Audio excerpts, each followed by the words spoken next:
everyone. Thanks for being here with us today. We're just going to give it a few more seconds for people to get entered in, and then we'll go ahead and get started.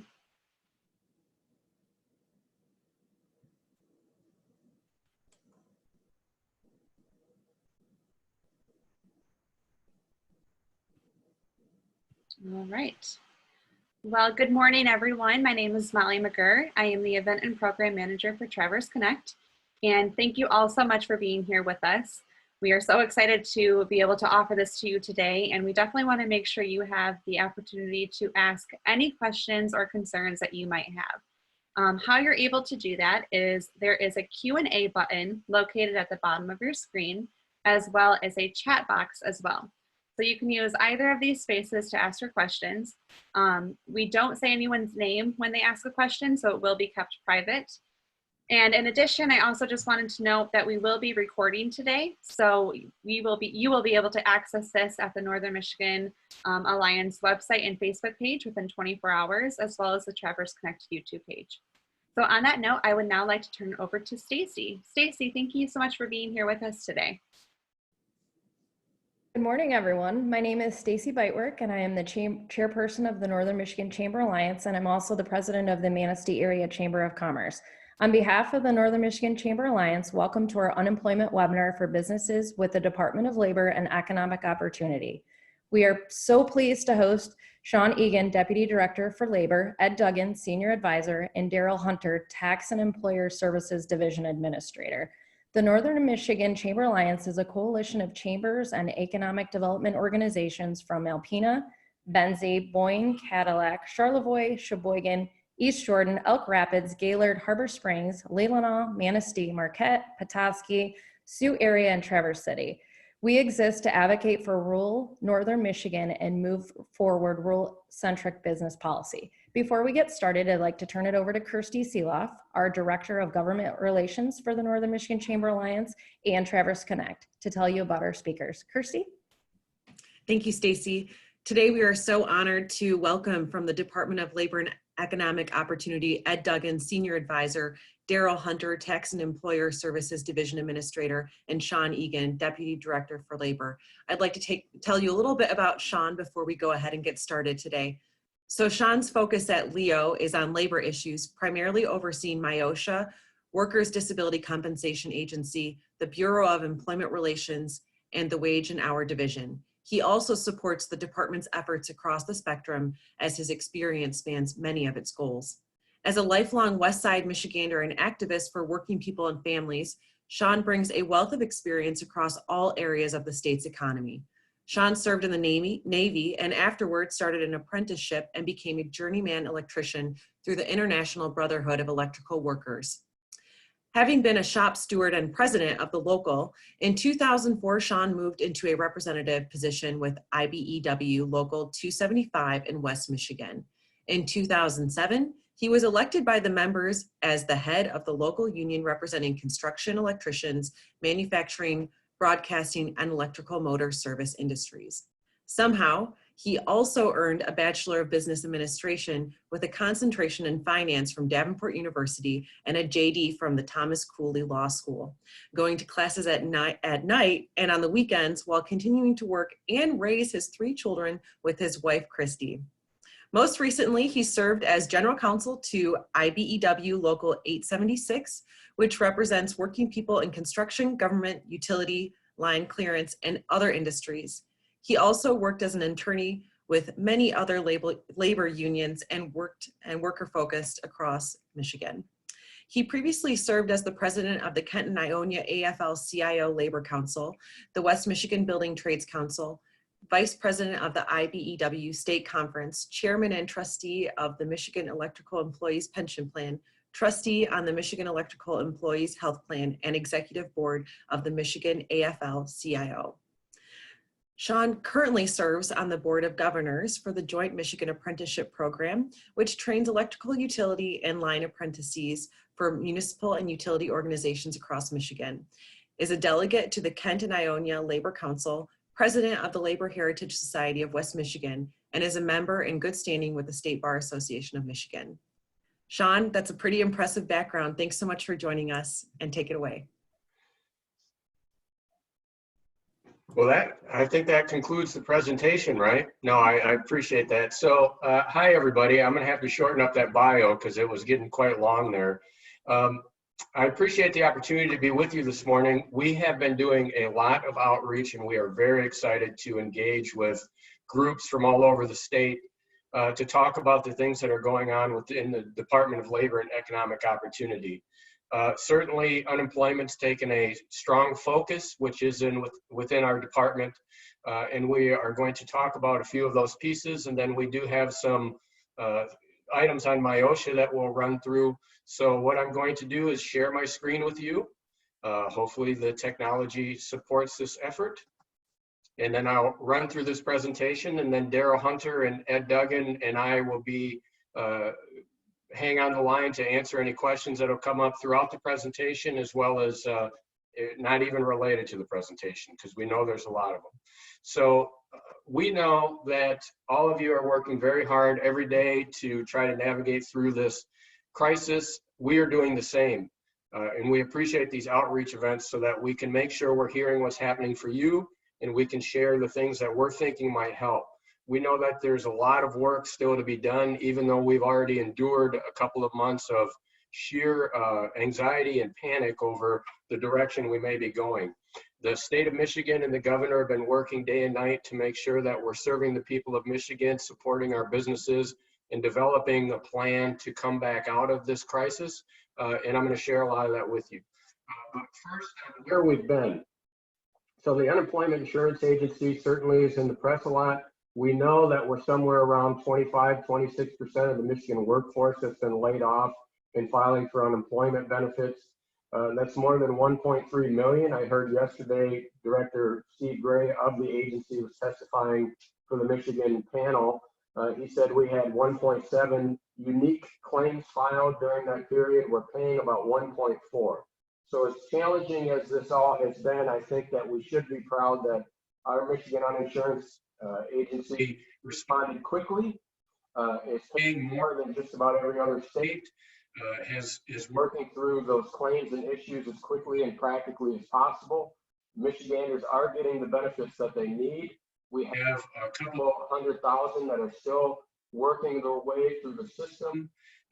We normally would average about 5,000 claims a week. And for context, in the height of the Great Recession, our peak was about 77,000 claims in a week. We've had a week during this pandemic with about 390,000 claims. And just looking at that, as we see the stay home, stay safe order go into effect, still a lot of critical and essential workers out there working every day. Many of you are probably have people working in those sort of classifications even prior to some segments of the economy starting to open back up. But as you can see, we were eclipsing that high point of the Great Recession by multiples, not just percentages. So we've seen about over 100,000 plus 300,000 in a couple of those weeks, and we see a trend back down to lower claims numbers. That's obviously a good thing and a bad thing. The good is that those claims are trending down. The bad thing is that means a heck of a lot of people are already unemployed.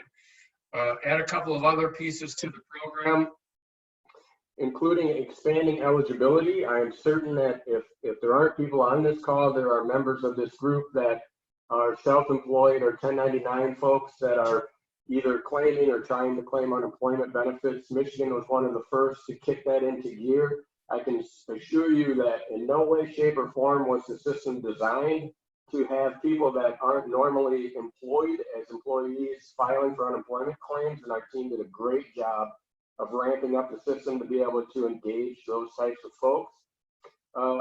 We expanded the number of weeks that you're eligible for. There's two reasons for that, but one was to also capture as many federal dollars as we can to push out into the system. And I can't see the third bullet because of the way my screen is set up, but you know, we're adding pieces and tools to the system. About 95% of claims are filed online. We know that the press has been running a lot of stories about the phone calls, but 95% of claims are filed online. The phone system has been overburdened, as you saw from those previous numbers.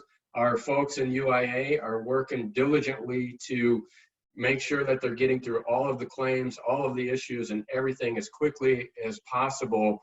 But certainly the system at the start was overwhelmed. So one of the things that the agency has done is they've added hundreds of additional workers to take and process claims, to be on the phones, to answer questions, to respond. One of the areas that they are continuing to deal with is adjudicating claims. So some of these claims that we know are outstanding are running through the adjudication process.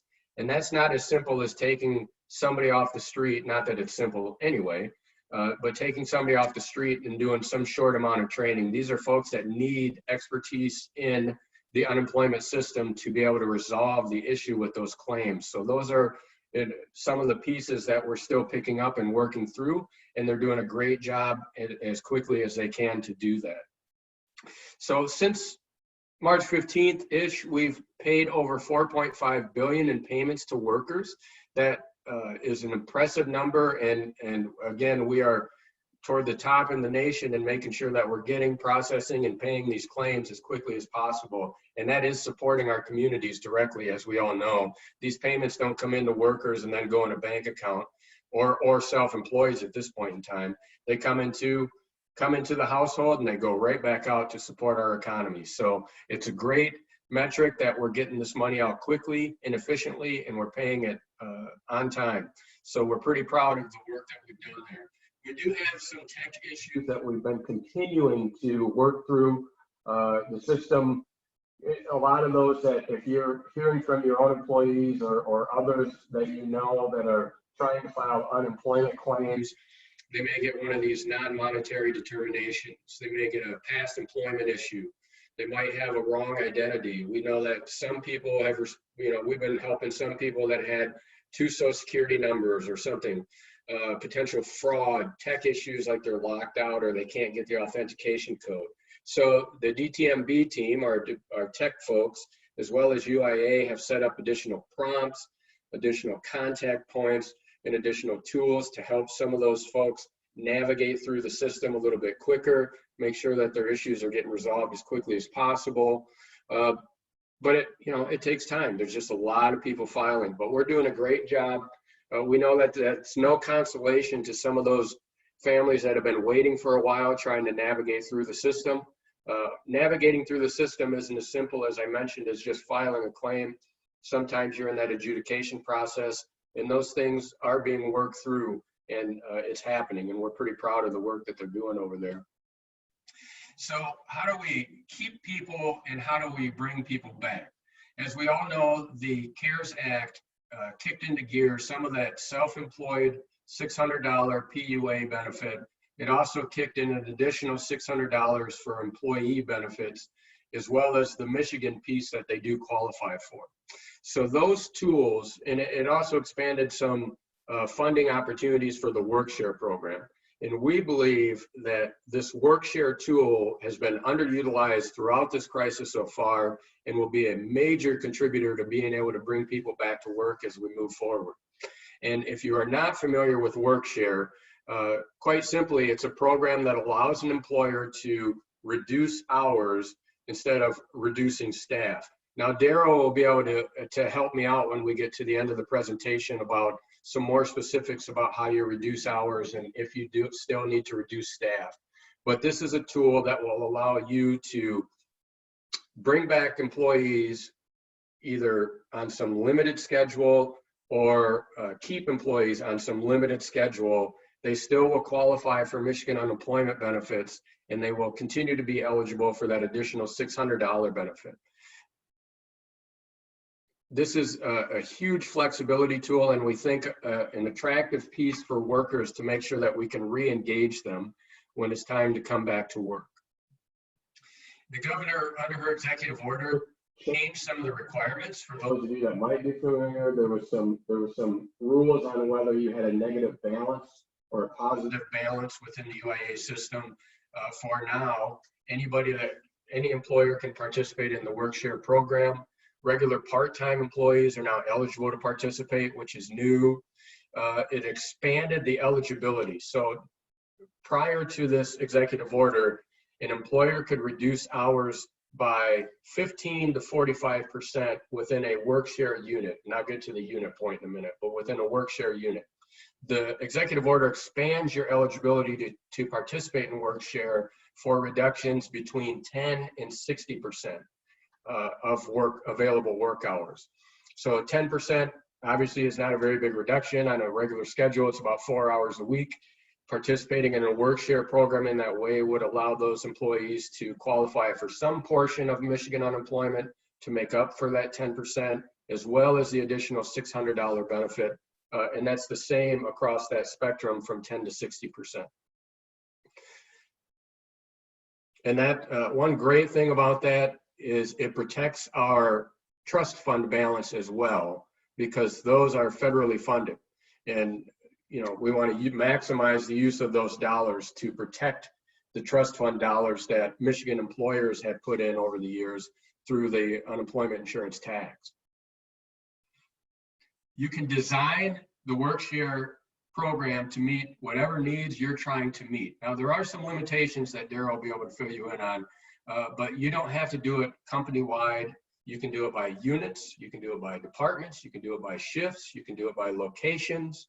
And we know as you start to look at how we ramp back up, we do not anticipate, and maybe you do and you can tell me if we're wrong, we do not anticipate a 0 to 100% process here. We know that the supply chain, there's some work that's going to happen there. We know that there's inventories, there's materials, you name it, etc. So we don't really see you going from everybody's laid off to we're back to 100% employment or 100% of hours.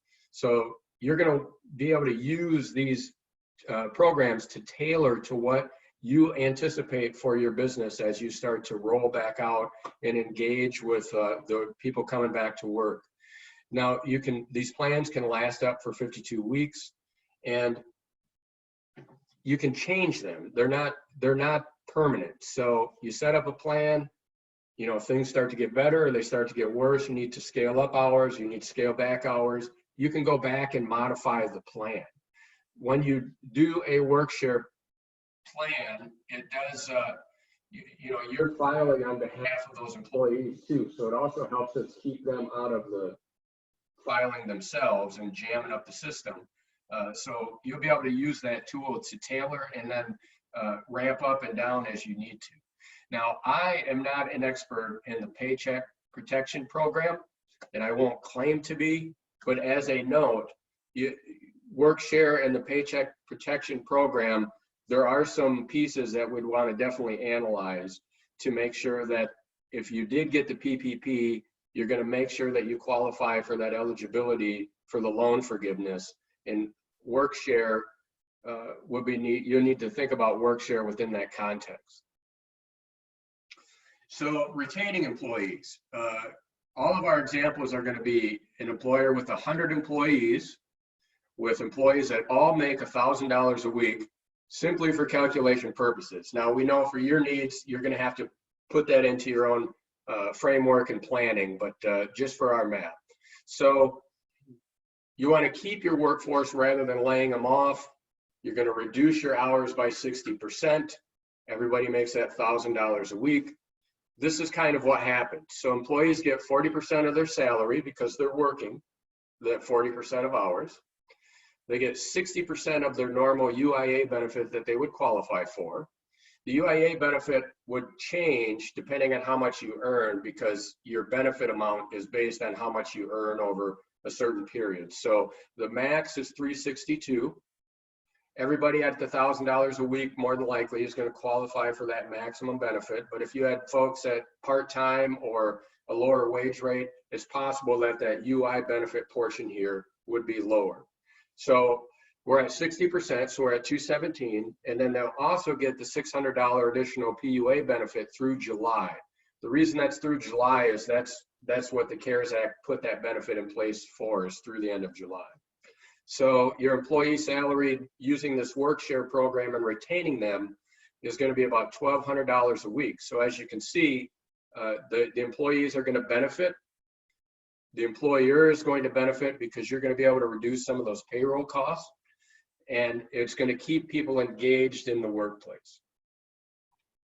re-engaging, same concept, but same concept here. You can use the work-share program to re-engage your employees with a similar outcome. Now we have two examples here, employer B and employer B. Interesting, I didn't catch that before. Same concept, 100 employees, 65% capacity, $1,000 a week employment. So as you're re-engaging those folks and you bring them back, if you don't use the work-share program on that left side, we can see what kind of happens for them. So they would get the salary of about $650, and the reason they're not getting any of the unemployment benefit here or the PUA is that you can work and collect unemployment outside of the work-share program to a limited extent. In general, the calculation is you can't exceed 1.5 times your weekly benefit. At the full 362, that's going to put you somewhere around $543 before your benefits completely eliminated. So at our $1,000 a week example, we can see that these folks are going to exceed the amount of earnings that they can have in that work week to still qualify for unemployment benefits. If we do the same thing through the work-share program, we can see that our employees come out better. They're actually probably going to earn more than their regular $1,000 a week salary. So we see this as the critical tool for you to be able to reach out to the employees that you currently have laid off, start to rebuild your business, and entice people to come back to work. Because we know right now, in that first example, if I can come back to work and I'm going to earn $650, or I can stay home and receive $962, there's an economic disincentive to return to work, where you, using the work-share program, can create the economic incentive to pull people back into the workplace without detrimentally impacting your experience rate or any additional funding from yourself. So I'm going to stop there on the work-share, and when we get to the end, Daryl will help us with the myriad of questions I would anticipate from that. But hopefully, if I'm speaking clearly, you can see that there's a huge benefit to this program, and we're certainly encouraging everybody to really take a look at it and see if it'll fit their needs moving forward. As you've seen in the news yesterday, the state of Michigan as an employer is going to be using the work-share program too. So this is a great tool to really help save some money for the business, retain employees, and support employees through this process. So we start talking about return to work. We're going to run through a couple of quick things here. One is that we're going to take a look at the governor's Safe Start plan and some of the framework for that. As you got a quick preview before I click back on that next slide, it's pretty busy. So I would encourage you to you can just Google search Michigan Safe Start plan. It's available on the coronavirus website, Michigan coronavirus website. I believe it's available on the governor's page. You will get that tool, but that kind of lays out the framework that the health experts and the governor are looking at to make sure that we keep Michigan people safe as we start to think about returning to the workplace. And it's layered in phases of based on sort of the metrics that you've been seeing in the news. What's the spread look like? What's the case counts, et cetera, on down the line to, there's no new cases, et cetera, et cetera. So this is a framework that you'll want to take a look at. Certainly, it's six stages from uncontrolled growth to post-pandemic, that spot that we're all hoping to get to. As we're looking at getting into returning to work, we're, as employers, as workers, we're all going to have to do our part to make sure that we don't kind of jump the gun and sort of restart the spread of coronavirus in Michigan. I think certainly we anticipate, as we've seen on the news, that we may not stop it completely, but we cannot have our workplaces or our working folks acting in a way that creates an incubator and just allows this to grow out of control again, because we're going to run into fits and starts, and that's not going to help any of us, and it's going to make it a lot more difficult. So like I said, this is available. When you get some time, make sure, if you haven't, make sure you look through it. This is coming from the health experts that the governor's been relying on, as well as others, to kind of look at how we can do this without creating a problem. Some of the things that we're looking at for the workplace, are we flattening the curve? We're all really well attuned to that phrase now, but are we flattening the curve? And it looks like we are. Can we safely diagnose and treat patients? Do we have the healthcare capacity? Now, as recognizing that many of you are in those rural communities in Michigan, you know your hospital systems better than I would. But certainly the health experts are looking at if we have a growth, what's the capacity there? How can we track and isolate contacts? That's going to be a challenge, but it's something that we need to be focusing in on. And when the governor and her team are looking at patterns, commuting patterns. So when we look at the state of Michigan, we know that a lot of the news has really focused on Southeast Michigan, but we're seeing more and more cases pop up around the state. And when we think about returning to work, where are people working and how do they get to work? So this is a diagram of the regions that you've all been seeing, as well as that yellowish one over there is the commuting patterns. The governor refers to it as labor shed. Where are people and where are they commuting to? As you can see, we pretty much all commute everywhere. To higher degrees, certainly down in the southern part of Michigan, but we're all commuting everywhere. So that is something that we need to be aware of and something that's built into the considerations on how we do these things. And what we're looking at from a sort of MIOSHA guidelines, guidance framework is how can we mitigate some of these pieces, looking at worker interactions, like are they interacting with the general public? Are they interacting with each other? To what extent are they interacting with each other? We know that some industries like construction reopened, it's considered a lower risk category because typically while having been a tradesman, there are times where you're partnered up and you're going to be very close together. By and large on a job site, you're going to be able to maintain that social distancing. So those are pieces. Is the workplace indoors, outdoors? How many people are there? What's the density per square foot of the workspace? If you're in production and manufacturing, depending on what you're doing, some of those get quite dense. When we think about like maybe a tool and die shop, those in my experience are less dense. So those are things that we're going to need to look at. Industrial hygiene, sanitation, airflow, those kinds of things. We know that in some businesses, depending on what you're doing, you may have a higher degree of HVAC pulling air and circulating air a little bit quicker. That might be a tool you can use. How about the worker types? What are their risk factors, right? Do they have pre-existing conditions? What are their contacts likely outside of work? How about transit options? Now, if outside of the urban centers down south in Michigan, there may be some bus systems, but often that's not a primary transportation tool. It may be though, so it might be something you'd want to look at. We know that Detroit, Grand Rapids, Lansing, Kalamazoo, they have a pretty robust bus system, mass transit system. If that's a primary tool for somebody to get to work, obviously they're going to have more engagement with the public and others. So one of the things that we're looking at or talking about, you've seen it in the guidance, the Economic Recovery Council that was supporting the governor built some best practices that industries can use, and they include all of these types of things.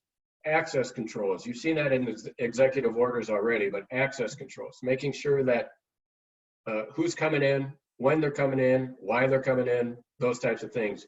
I think that kind of notion that the public's staying out, not that every business is open to the public, but the public's staying out. The salesperson's going to, be a scheduled thing, not just a pop-in thing, those types of things. And how are they going to get into the place? Having your employees do symptom diaries or other tools to help identify when they may have been exposed or they're having symptoms of COVID to keep those out of the workplace. We know that from a MIOSHA framework, the very first thing we always look at is eliminating the hazard. You can think of these diaries and symptom and health screenings as eliminating that hazard, trying to keep those that are at a higher likelihood of having COVID out of the workplace and getting them out of the workplace quicker once we identify that somebody may have that. Keeping those social distancing practices in place within the workplace the best that you can. When you can't, using engineering controls like actual physical barriers. We've all seen the plexiglass at the gas station or the grocery store. those other tools to help stop the spread of COVID, requiring folks to wear those cloth masks when they can't maintain social distancing. Certain jobs, of course, are going to require a higher degree of PPE, protective equipment, but a cloth mask, if we're both wearing those, it should help mitigate that risk. I do always stop and point out a cloth mask, and every employer probably knows this, is not PPE. It's designed to protect others from me, not me from others. So it's important that if we're going to be doing that, we all have to do it. Sanitation and hygiene, this is the new normal. You're going to have to be prepared to clean more frequently, deep clean when you identify COVID to help get that out of the workplace, eliminate that risk. PPE where you can't mitigate that risk. Certainly hospital setting, it's going to be an N95. Manufacturing setting, maybe not an N95. We'll have to look at that on a case by case, but we'll have to see what tools we can use to mitigate that exposure risk. And then that contact tracing and isolation, keeping people out of the workplace and getting people out of the workplace so that it doesn't really spread around the workplace in a high quickly. Sorry, I got stumbled up there. So every employer is going to need to create an exposure control plan. That exposure control plan is going to include identifying the risk characteristics of the work. Federal OSHA has a plan for dealing with COVID that employers can use. It includes a risk hierarchy of the type of work from very high to low. Very high are those folks in the medical establishments, labs, mortuaries, whatever, that are doing work that is likely to create an aerosol that could be inhaled, or are very, very close where those droplets could come in. Very low would be, not very low, but low would be something like a construction site where the public's not there, worker interactions limited, some of those pieces. So you're going to want to look at those pieces, and there are guides available. MyOSHA is posting more information all the time. We do have a draft template of an exposure control plan that I'm hoping will be up today, if not today, in the next day or two. And it's going to need to include engineering controls if possible. Those of you that are familiar with MyOSHA know that we use the phrase if feasible a lot. So I'm going to say possible, but the technical term is feasible. So engineering controls is if feasible. Administrative controls would be those things like requiring the cloth masks, not creating pinch points where workers are clocking in or something where you're going to have large groupings, staggering breaks and lunches so that we don't have large gatherings of people in one spot, how you're going to sanitize, how you're going to clean, and then some of those health screening protocols as far as symptom diaries or otherwise. And we're trying to get more eyes on the floor, boots on the ground. MyOSHA is launching a new 800 number today that's going to be available for both employers and employees for questions, concerns, etc. MyOSHA continues to run and operate a great consultation program. You can find the link to that right on their website under the consultation tab. They will work with any employer and always have on how to set up safe workplaces. So there'll be a great resource for you for questions and answers. We also have some webinars available. They have a talkover webinar available on YouTube that you can use to kind of talk through some of these pieces. We'll probably be doing more spot checks, so be aware of that. MyOSHA's always done and always been able to do spot checks. They have the right to investigate any workplace where people are working. So I would anticipate, expect them to stop in. If they're in the area, they're going to try to pop in. Certainly we'll be responding to complaints and those types of issues most of the time, but they will be stopping in. We're trying to stand up more partnerships for businesses and industry and labor groups. We have a partnership program now where, you kind of set up your plan. It's signed off on by MyOSHA, the business and the employee group, and we use those. We're looking at other grant pieces if possible. We haven't gotten that finalized yet. And then as MyOSHA always does, we're seeking compliance. We're trying to train and educate employers on what they need to be doing and employees on what they should be looking for. But if we need to, obviously MyOSHA would move to a potential citation for non-compliance. What you'll want to look at for non-compliance are those MIOSHA guidelines that we've posted, the CDC guidelines, as well as the governor's executive orders and that federal OSHA preparing workplaces for COVID. Those are the broader framework that we're kind of really honed in on using if we need to get to the enforcement phase. So as you can tell, I have developed the ability to talk forever, and I could certainly keep going, but I would like to stop there and move on to the question and answer phase.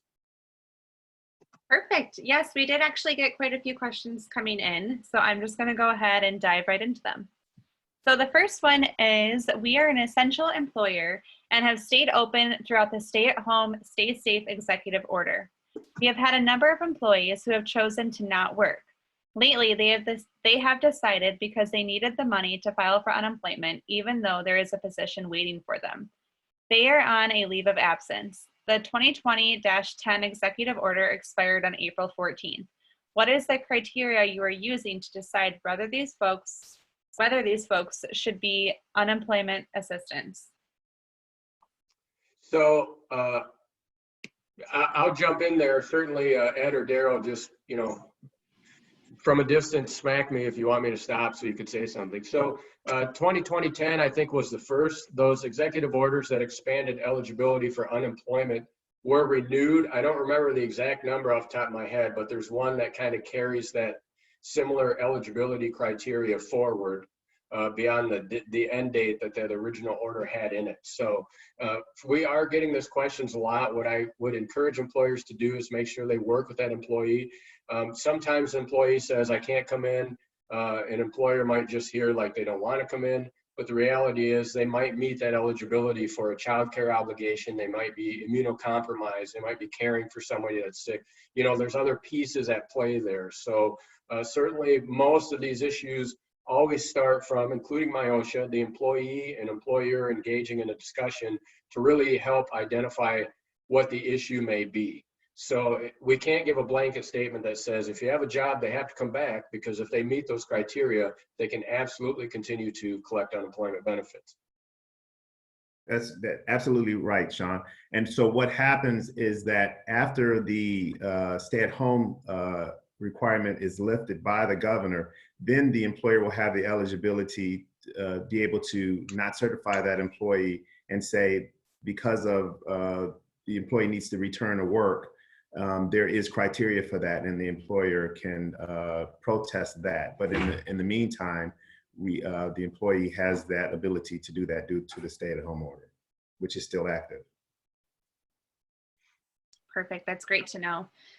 The next question coming in is, what is the average wait time to address tech issues? The message additional claim required seems to have no way to address it from a claim side.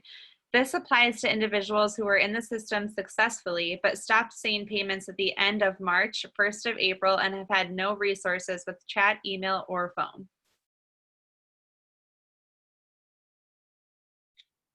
Daryl, do you have sort of a time frame? I did hear the director yesterday kind of talk on this too, but go ahead, Daryl.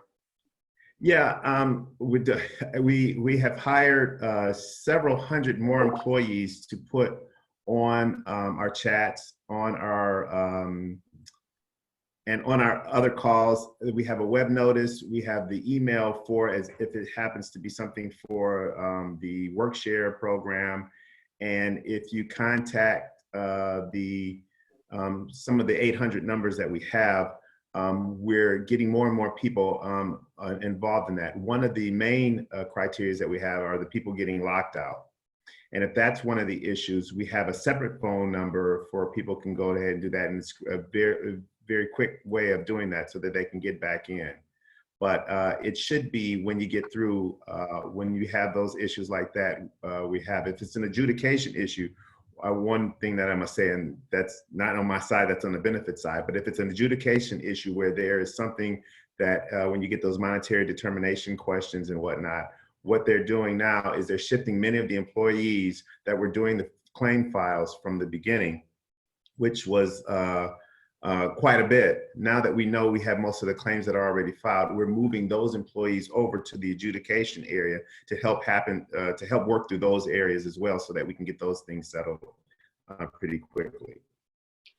Daryl, are you able to provide that phone number in the chat box if someone is locked out? Do you know what that phone number is, or is it something that they can look up on their own? It should be on the website at michigan.gov/UIA, but it is, I don't have that with me. Okay. Shauna, Ed, do you have that? Okay. We can look it up while we're continuing to ask some of the questions, but it's but we'll look that up. I also encourage, just so for the phone number piece, when folks get into their MyWham account, there's some email clicks that you can get to. I always encourage people to try to email it in also. Yeah, I know that the answer might be I have, and I haven't heard anything, but I still encourage people to try that email. Perfect. The next question here is, will and how will this WorkShare additional $600 affect employees at year-end tax time? Are they in danger of now being in a higher tax bracket and not qualifying for some of the credits that they may be using to claim at the end of the year? Child tax credit, homestead property tax credit, etc. So I think that's a great question, and the answer could be yes, right? It could be yes, right? Because it is additional income. It will have to be claimed as income. One of the challenges with the WorkShare program, and I'm glad that you asked that question that Daryl can back me up on, is that normally you go in and file for unemployment, you're going to be able to, on your own, you're going to be able to select to have taxes withheld. When the employer does the WorkShare program, that option doesn't become available. It's not intended to, it's not built into the system to have that option available. So employees should know that, this unemployment money is taxable income. We're not able to make withholding. So at the end of the year, it is going to, increase, well, it doesn't increase your tax liability. You're going to owe some tax on that money. The normal withholdings, I believe, are 10 or 15%, and that seems to cover people pretty well. But yeah, absolutely, certainly, this will count as income. And, depending on where you are, recognizing that tax credits, if you're this close to the line, you might go over. For the vast majority of working folks, I wouldn't anticipate that happening, but it's something that they need to be mindful of. Daryl, did you have anything you wanted to add to that, or? He took every word out of my mouth. That's exactly correct. It's unfortunate that that's the way that it is, but it could be to the point that you have for every week, for 10 weeks, you're going to get $600. That's an additional $6,000 that you're going to get that you wouldn't have if you weren't on unemployment. But you're going to have to make sure that you take the precautions so that that is not something that you're going to have to file an overpayment if you're not, when you file your income taxes in 2021. That's great to know. The next question is, management began laying off before we could register for WorkShare. Employees immediately filed for unemployment and have already been collecting. Is there a way for an employer to move into WorkShare? That's what we want everyone to do. Just as he said in the presentation, to go back to work, you may not want to go at 100% capacity, but you may want to start at 50% capacity as you know that your work, the need is going to build up. We ask that then the employer file a WorkShare plan. And when the employer files that WorkShare plan and becomes approved, they have to let the employee know, and there's going to be a letter and some information that goes out to the employee to know that, yes, I now am going to be on the WorkShare plan. They're going to stop or discontinue certifying their previous unemployment plan that they were on and become part of the WorkShare, and they have no other work to do. All the work goes to the employer that has to go through the certification to say, yes, I paid the employer these wages, which are going to be probably half or 60% or even 10% as was mentioned, and the employee just will receive the lesser amount of unemployment insurance money, which is the Michigan money, but they will still receive the $600 from the federal FPUP money. Perfect. The next question we have here is, we now have employees receiving misrepresentation issues in Michigan WAM regarding the vacation payout and one-time bonus they received. If they are reporting they requested information to unemployment, why are they getting this notice?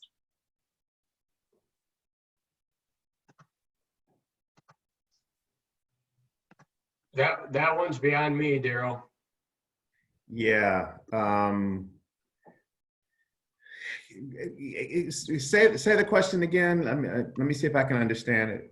Yeah, so it says we now have employees receiving misrepresentation issues in Michigan WAM regarding the vacation payout and one-time bonus they received.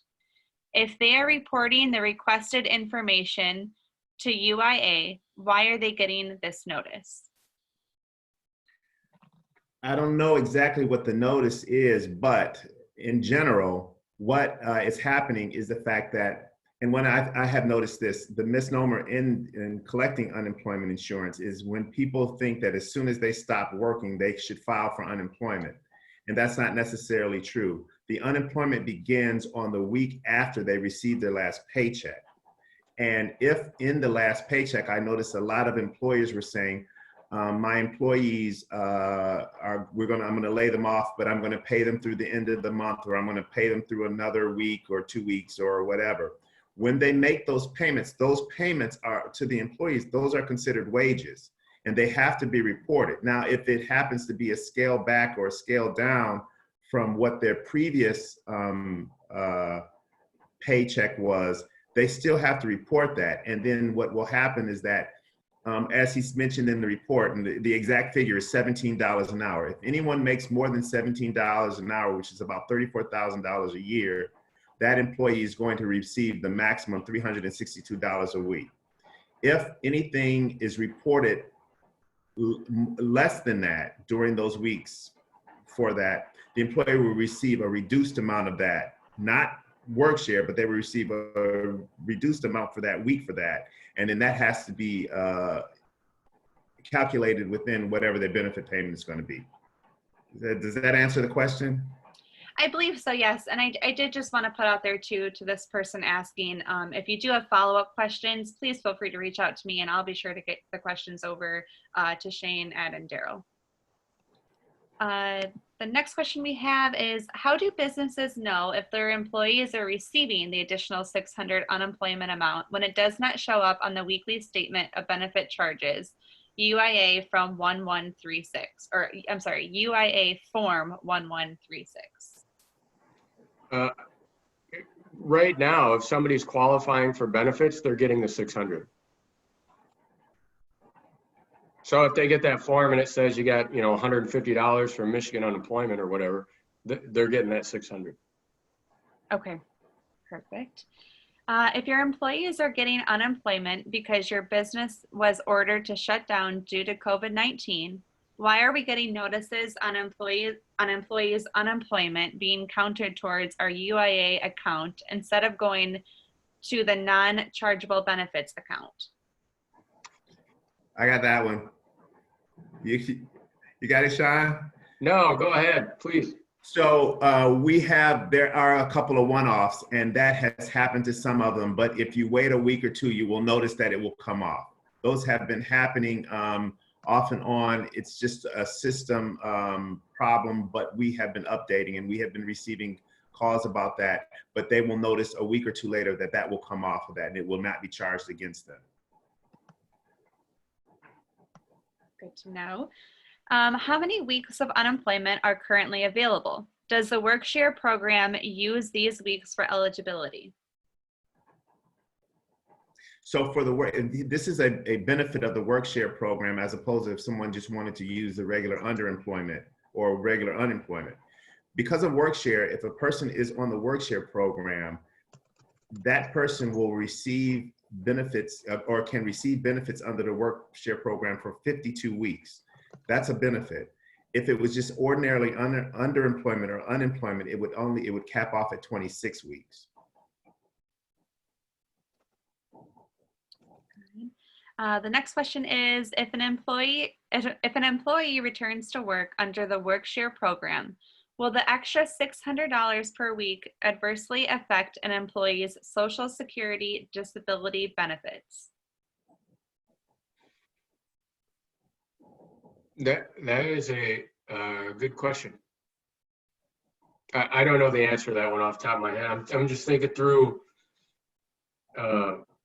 whether or not Social Security disability folks receive unemployment at all. Do you know, Daryl? I don't think that they would, because they'd have to be ordinarily eligible to work. Right. Yeah. So if they're not eligible to return to work, which is one of the questions, although we waive those because of that, but the person would have to be eligible to return to work. And again, the person asking this question, if you do have, follow-up questions or want to clarify that, please send me an email. And again, I'll get that information over. So it looks like the next question here is there anything businesses can do to support employees in accessing unemployment benefits? I think Daryl will jump all over this one, but certainly if you haven't laid people off and you're going to, employer filed claims are the best thing since sliced bread. And they really help the agency get all of those folks into the system and paid much quicker. And then also, if you're not utilizing the WorkShare program when it's time, make sure you use that too, because it has the same effect. Correct. That's an excellent point. One of the things that we used employer file claims previously were for those larger employers like the big three and some of the bigger stores. They used employer file claims when they knew that they were going to, like for their shutdown periods during July and December, they would just do the employer file claims for them and have the employee just go in and do the certification. We mirrored just a little bit of the WorkShare program from that, only this time it's even better because the employer has to do everything, and the employee, all they have to do is just go home and go to work each day. So yes, that employer file claim is an excellent program because the employer can do that. Another thing for the employer file claims is when it comes to fraud, the employer is the one who sends the employee's name and information that's being laid off. When they get that monetary determination or that letter that says, hey, these are the 10 people that I laid off or the 100 people that I laid off, they can know that. When they get another monetary determination, which is 1157E, I think, that has that extra employee on there, they say, I don't know who this person is. I did not lay this person off, or this person has never worked for my company. They can jump on that immediately because they know that that could be something that they want to protest. So excellent point. And for those of you that are heard that answer and said, but I already laid everybody off, probably the best thing that you can do right now to support your employees that you've already laid off is be looking at that WorkShare program for when it's time to start pulling people back into the workplace. All right, looks like the next question we have here is several former employees who were previously denied benefits based upon discharge reasons are now receiving benefits, and those are being charged against our account. Will this be fixed, or are we stuck with it? So, okay, guys, these are benefit questions, but I'm going to go through them. So one of and I just learned this too. One of the things with unemployment insurance is because it's a total pot that the money is put in. The unemployment agency goes back 18 months of previous employers, and they have some type of a calculator that determines how much comes out of each person's pot for that. But remember, during the stay-at-home and the executive orders, that money is not being charged, and your percentage will not go up based on the unemployment of those people during this time. And anytime in the future after this, yes, that may happen, but that's just the way that the unemployment system is funded.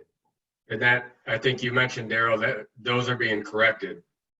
Correct. The ones that are happening right now are being corrected. And please, if you don't see that correction coming in, then that's something that you should contact, you can contact Molly for, or you need to protest that, and then it will fix it. But that has been happening, but it should not be that much right now, because you should not be charged that during this time. All right, looks like the next question is, can we now sign up, use Workshare for the callbacks on short hours only, as the others have already filed and are receiving unemployment and are not returning to work? Right, if you're going to call them back and they're going to be returning to work, and it's not, remember, there's still a stay-at-home order, but if you're going to call back and they're going to come back, then yes, you can start a Workshare plan immediately and have them come back, and then they need to know, they will receive a letter, but they really need to know that what they need to do is discontinue their current total complete unemployment now and go into the Workshare, so that the employer is going to be the one that's going to certify and take over their unemployment, so to speak. And then And Daryl, good job that you're going to do that. And I'm glad that you're going to do that, because we want you to use the Workshare program, because it will help the business out tremendously. and then can you just confirm again, I think you mentioned this earlier, but regarding the Workshare program, the benefit weeks are up to 52 weeks, but does the 600 additional benefit end at the end of July? That's absolutely correct. So what will happen, and there are 3 tiers to that. If you're on the Workshare plan, the employee is going to receive the $600 FPUP payment up until July 31st. The federal government, or July 30th, whatever the last week is, the federal government is going to reimburse your cost for that, which means that it will not come out of your NBA or anything through the end of the year, which is December 31st. But the employee can stay on Workshare for 52 weeks. And so after January 1st, you will still receive a benefit, because that person will still be working for you. They will receive less money than if you had them totally laid off, which is $362, so which is the maximum. They will receive just that small percentage, let's say as of February of 2021, but you will not receive a high percentage rate of your wages, or it won't come from your reserve as much, because you have that person on a limited layoff and not a total layoff. So there's really 3 tiers to that are really going to help the business. And I believe you touched on this one as well, but I'm going to ask it again just in case. This question says, we recently received a number of old claims from the past year that we are now paying claims on, which were previously denied. Is there a reason for this? I wouldn't see why they were previously denied, but if a person has a new claim because they could have worked and then become recently unemployed again. And as I mentioned, we do go back 18 months to determine the responsibility of how where that pool comes from that money. But remember, during this time and through the end of the executive order, the stay-at-home order, that money will not be coming out of the unemployment pool and will not make your wage percentage go up. The next question is, we have an employer who previously had a fraudulent claim filed in his name a couple of years ago, and we thought we got it fixed. But now when he tries to file, it won't accept his social security number. How should we address this? That's important that that person contact the fraud. That happened to someone that I was helping out as well. The person had their social security number, but it was under their former name, and they got married, and it kind of was a comedy of errors in that. So you need to really speak to someone to make sure, in the fraud department, to make sure that that is happening. I mean, that's taken care of. The next question is, we are an essential employer and have continued to pay wages for our employees if they need to be off. Do we still report these wages for our quarterly MIWAM?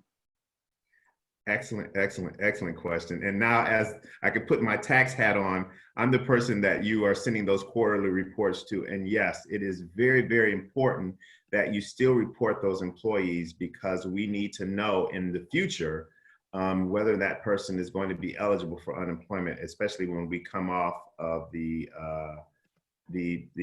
executive orders. So it's very important that you do that. We understand that a lot of employers, especially in the first and the second quarter, they have a greater amount of the amount to pay based on the taxable wage base, which is $9,000 for each employee.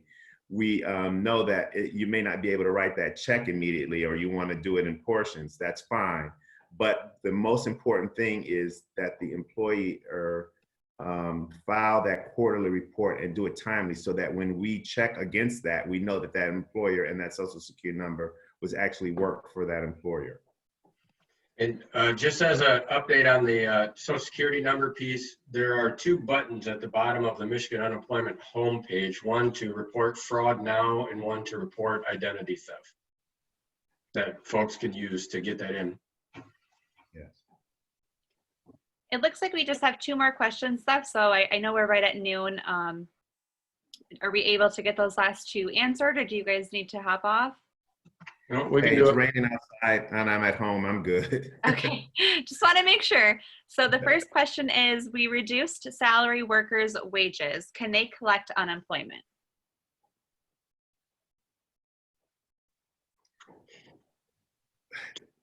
Daryl? The answer to that is sort of. And one of the things that I wanted to, yes, if you reduce their salary and then you want to reduce it through WorkShare, you could give them their regular salary and then put them on the WorkShare plan, which means that you will actually still reduce their salary, but however, the unemployment will give them the additional benefit compensation that they're going to get, plus they get the $600. So you could change that yourself. I guess that's the best way to answer the question. If you reduce them all across the board, you could refigure it through WorkShare and they would come out on top a little bit better. If you've already reduced them and you want to put them on WorkShare, you can do that as well. And they will just get the, if they are falling below that $17 an hour, they will not get the whole 20% or 10% of the $362, which is the top of the maximum unemployment benefit for the week. And Daryl, so I can follow up on that, and then you can follow up on my point to make sure I'm right. So the challenge with salaried folks is WorkShare works off a reduction in hours. Yes. So it's not as though you can say, hey, Sean, you're going to work 40 hours still, and I'm cutting you by 10%, but you'll get unemployment. It's really based on you're cutting the schedule. Correct. Which can certainly correspond to a reduction in salary, but you know they go together. Right. So this next question is, if in the employer charging messages, I see 2 conflicting messages. The first one says, charges to your account are transferred to the non-chargeable benefit account. But the second one says, you are identified as a separating employer. Therefore, your account is charged 100% for the first 2 weeks. These seem to conflict with the NBA comments above. Is this during, that should not be if it's during the stay-at-home orders. Again, through the stay-at-home orders, your percentage will not go up based on the people that you unemploy, and the money will not come out of your reserve.